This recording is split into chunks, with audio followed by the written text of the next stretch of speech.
Look out the window. I'm trying to show people the experience of schizophrenia with a lot of people is that everything is alive. And you can't choose that perception.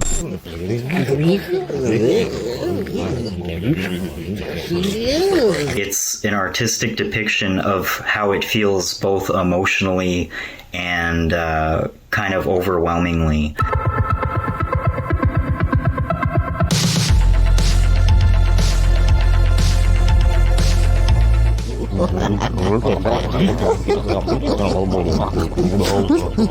I was in my second year of university, and I remember I'd be in class, and I was doing like art school, and I would have to leave the class, and I didn't know why, but I just started going underneath like the staircases at the end of the building and just hiding. And I remember in those moments it wasn't voices yet, but it was intrusive, like if intrusive thoughts had life to them.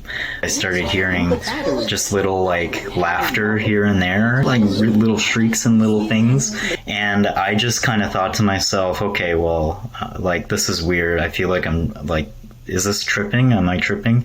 And I got really confused.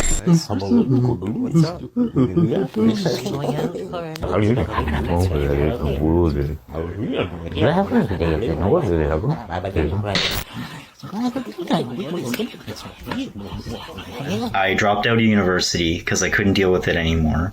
I remember it ended up in me being homeless and traveling around my province in Canada. It's New Brunswick.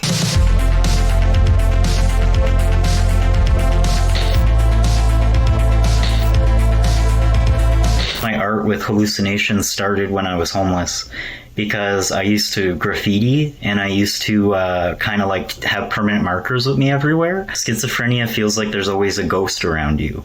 You always feel like there's something like haunting you or around you, and you see things, and it's such a weird experience that the only way I could express myself was by starting to draw the faces. Sometimes when I'm not hallucinating, I'll draw them more neatly, but right now I'm hallucinating, so I would love for you guys to see the spirits coming out of my hand. It got to a point where I was drawing the faces, and I'd look at them on the wall, the drawing that I did, and I'd start talking to it.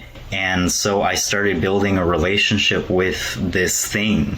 I started to draw them more and more when I was getting out of the psych unit for the first time I was hospitalized, because there was something about it that was so comforting, and I felt like I wasn't as alone as I used to feel. When I'm making an art piece, I feel like kind of ethereal, like I'm making it and I feel like I'm doing something for myself, for other people, and it feels like a service.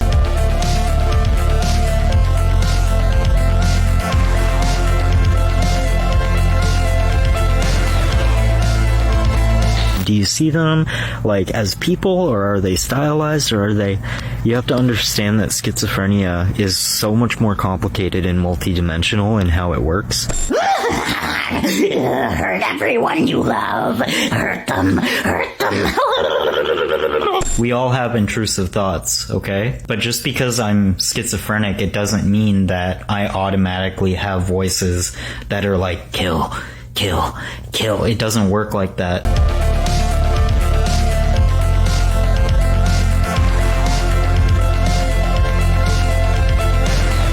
There's so many people that I met, especially through TikTok, who have schizophrenia, who are practicing lawyers, who are doctors, who are nurses. It's a spectrum, and there's such a thing as high-functioning schizophrenia. If you can watch my experiences and understand that, you know, all these things that people think about schizophrenia are mostly wrong, then you start to learn something new, and then it makes the world a better place because people are connecting again.